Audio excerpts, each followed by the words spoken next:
செக்யூர்டெக்கில் வருவாய் அறிக்கைகள், ஊழியர் சம்பளங்கள் மற்றும் கிளையண்ட் பரிவர்த்தனைகள் போன்ற முக்கிய நிதி தகவல்கள் மைய தரவுத்தளத்தில் சேமிக்கப்பட்டன.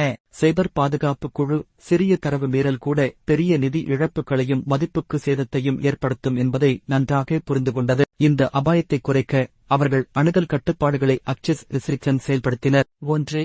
Geographic restrictions. முதலாவது பாதுகாப்பு அடுக்கு புவியியல் கட்டுப்பாடுகளாகும். செக்யூர்கோர்ப் ஒரு குறிப்பிட்ட நாட்டிற்குள் இயங்கியதால் பாதுகாப்பு குழு அந்நாட்டிற்கு வெளியிலிருந்து தரவுத்தளத்தை அணுகுவதை தடை செய்தது. யாராவது வெளிநாட்டிலிருந்து லாகின் செய்ய முயன்றால் கணினி அமைப்பு அந்த முயற்சியை தானாகவே மறுத்தது. இது வெளிநாட்டு ஹேக்கர்களின் அனுமதியற்ற அணுகலை தடுத்தது.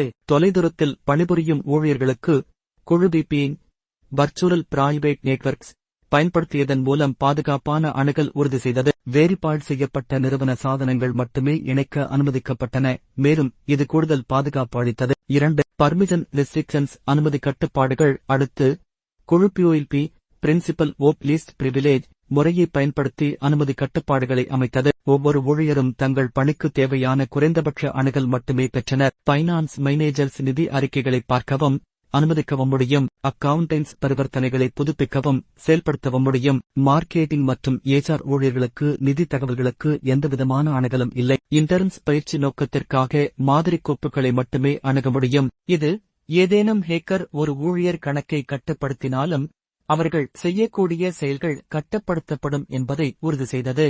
நிகழ்வுகள் மற்றும் பாதுகாப்பு செயல்பாடு.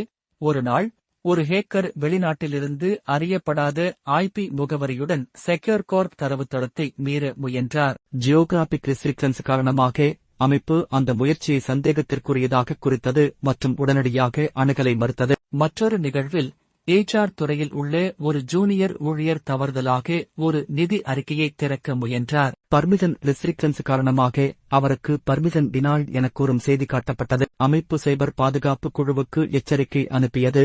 அவர்கள் வேறு தீங்கிழைக்கும் நடவடிக்கைகள் இல்லை என்பதை உறுதிப்படுத்தினர். அக்சஸ் ரெஸ்ட்ரிக்ஷன் செயல்படுத்தப்பட்டதன் மூலம் செக்யூர்கோர்ப் அனுமதியற்ற அணுகல் அபாயத்தை வெற்றிகரமாக குறைத்தது. ஒரு காம்ப்ரமைஸ் அக்கவுண்ட் அல்லது வெளிப்புற தாக்குதலின் போது கூட இந்த பாதுகாப்பு அடுக்குகள் முக்கியமான தரவுகளை பாதுகாப்பாக வைத்தன. முறையான கண்காணிப்பு, தவறின்றி நடத்தப்படும் ஆடிட்கள் மற்றும் கடுமையான அணுகல் கொள்கைகள் மூலம் செக்யூர்கோர்ப் நிறுவனத்தின் மதிப்புமிக்க தகவல்களை வெளிப்புற மற்றும் உள் அச்சுறுத்தல்களிலிருந்து பாதுகாக்கவும் வலுவான சைபர் பாதுகாப்புகளை பராமரிக்கவும் முடிந்தது.